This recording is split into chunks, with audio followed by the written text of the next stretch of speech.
Role of Sex in the Evolution of Mind by Samuel Jackson Holmes.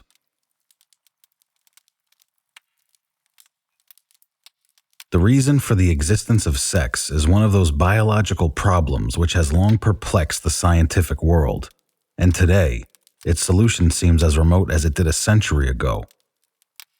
Many remarkable discoveries have been made in regard to the microscopic structure and development of the germ cells.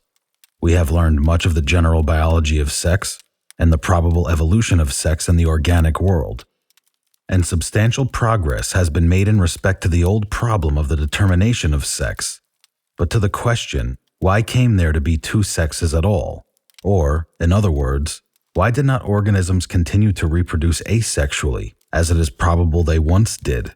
We can only offer answers that at best are very hypothetical. The bacteria and the blue-green algae, so far as careful investigation has yet ascertained, reproduce exclusively by the asexual method, usually by fission or the formation of spores. But among higher plants and in nearly all animals we find the existence of two sexes of very general occurrence. While the fact that sex is absent in the lowest forms of life indicates that evolution has proceeded at least a certain distance without its aid, and suggests the possibility of the evolution of sexless forms of a high degree of organization, yet the general prevalence of sex in all but the most primitive organisms points to the conclusion that sex has played a fundamental role in the evolution of the organic world.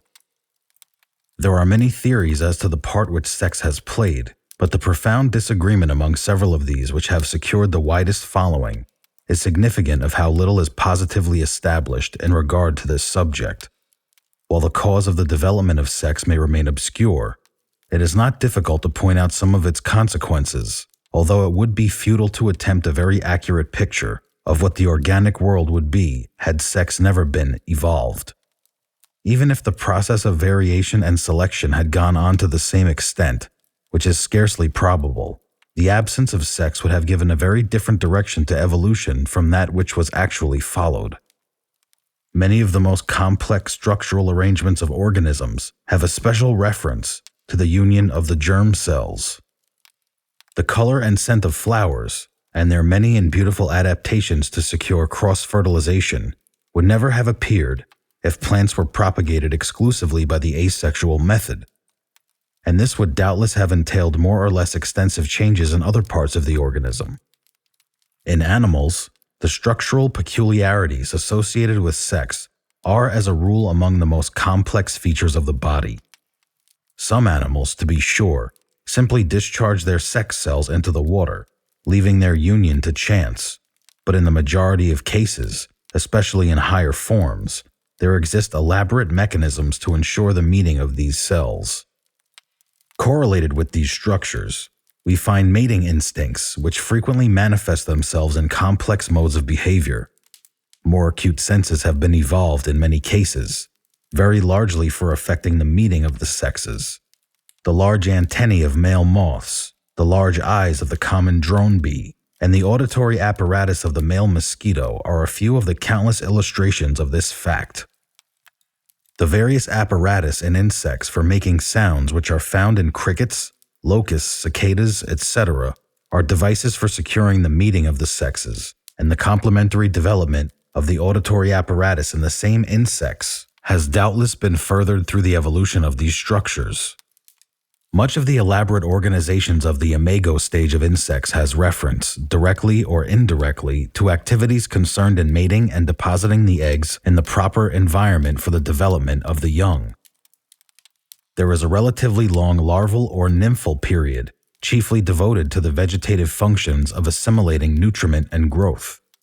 In many cases, the imago takes no food, or need take none, before the eggs are fertilized and laid, and in several species the mouthparts have become so completely atrophied that food taking is impossible.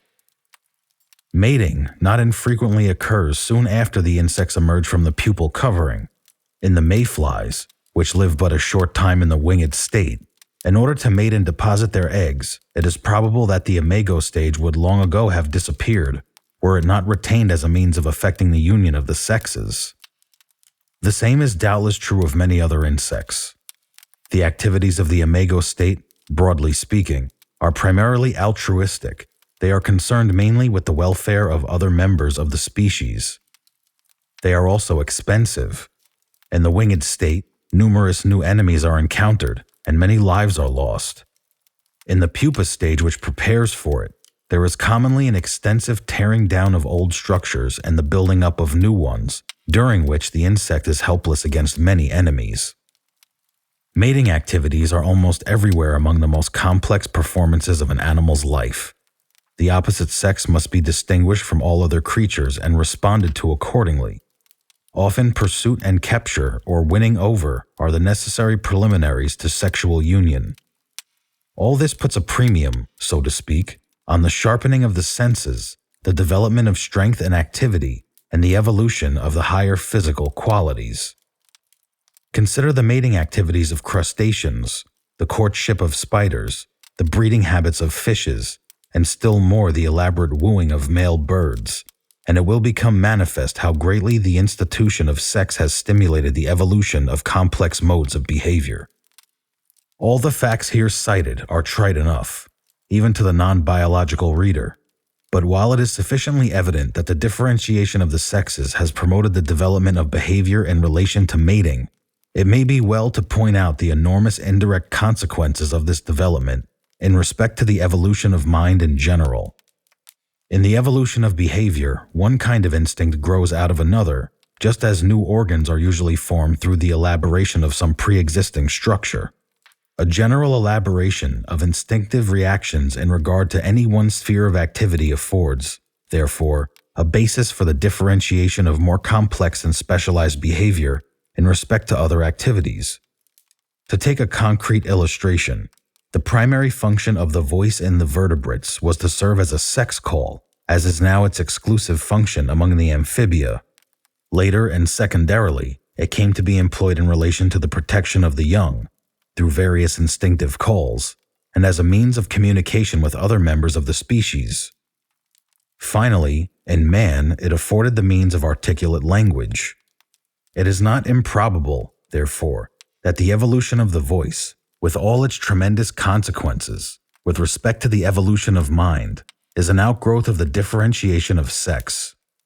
Were it not for its value in affecting the mating of the lower vertebrates, the voice might never have been evolved and man never have become man.